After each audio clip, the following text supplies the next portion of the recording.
what do you do when you want to perform a ritual and you notice that true north has shifted? Stick around and we'll discuss it.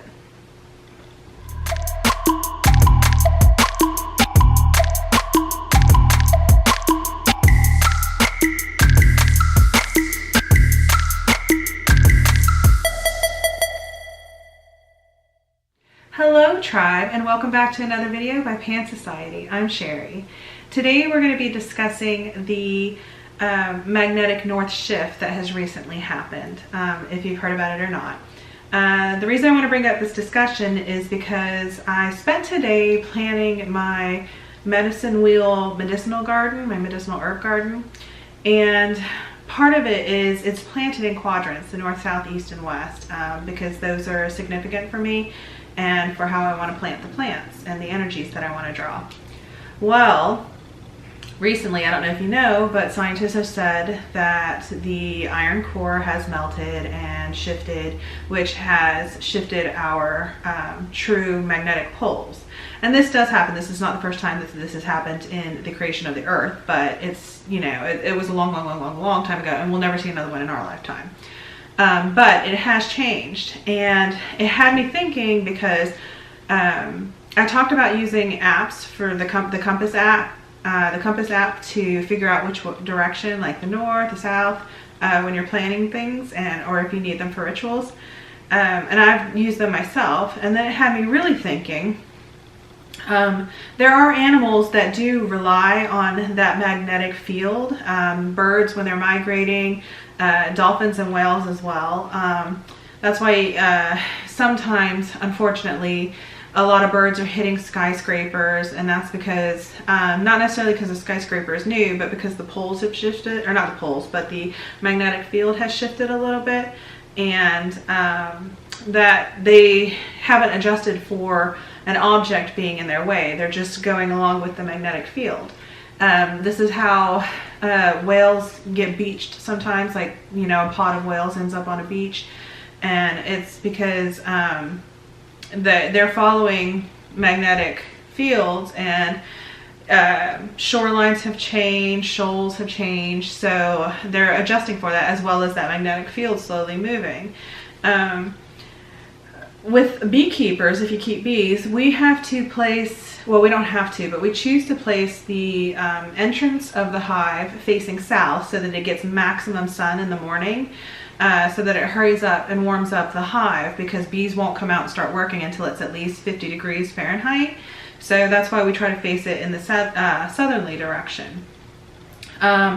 So it had me really thinking about how I was going to approach doing my garden, especially with the quadrants.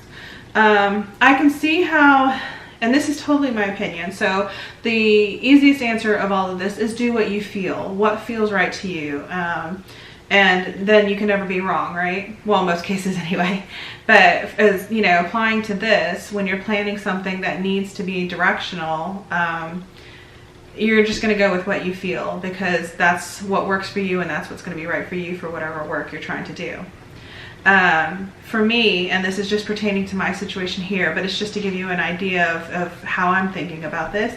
I think about this as those animals that do need the magnetic field to travel or migrate, they would be worried about where true north is. For the rest of us, our ancestors did not have compasses.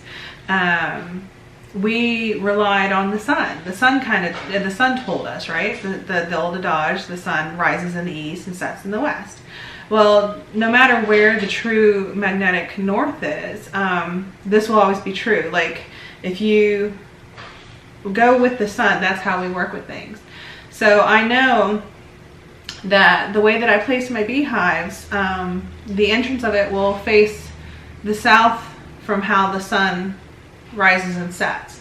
So keeping that in mind, I think that's how I'm going to do the medicine garden, the medicine wheel, because it just seems fitting. Like, that's how my ancestors would have done it, and that's how I want to do it. And then no matter, it'll be off a little bit, varying degrees, because you know, I'm not going to use all the tools to do it. I'm going to actually go out there and kind of chart. So what I'll do is, we didn't have a lot of sun today, but like maybe on a sunnier day, I'll place kind of like an object that will create a shadow, and then I'll track the sun as it crawls across the yard so that I can figure out what its actual arch is, and then I'm going to use this for how I'm going to plan out my actual directional quadrants for my garden, so that I know for me it will be the best possible use for me and the space and the directions that I can. And also I'm going to go with what I feel, and at the moment this is what I feel is the correct way to do it, so that I'm not as reliant on tools to figure out which the actual directions are for me.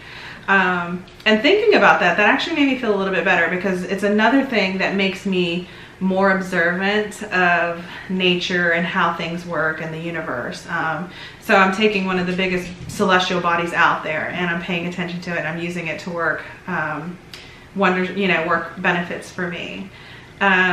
With this shift that happened, or if you're planning something that requires directional things, whether it be a ritual or a garden, how do you think you would do it? Let me know in the comments below, and thank you for watching this video. Don't forget to comment, share, like, and subscribe, and I'll see you next time in another pan video.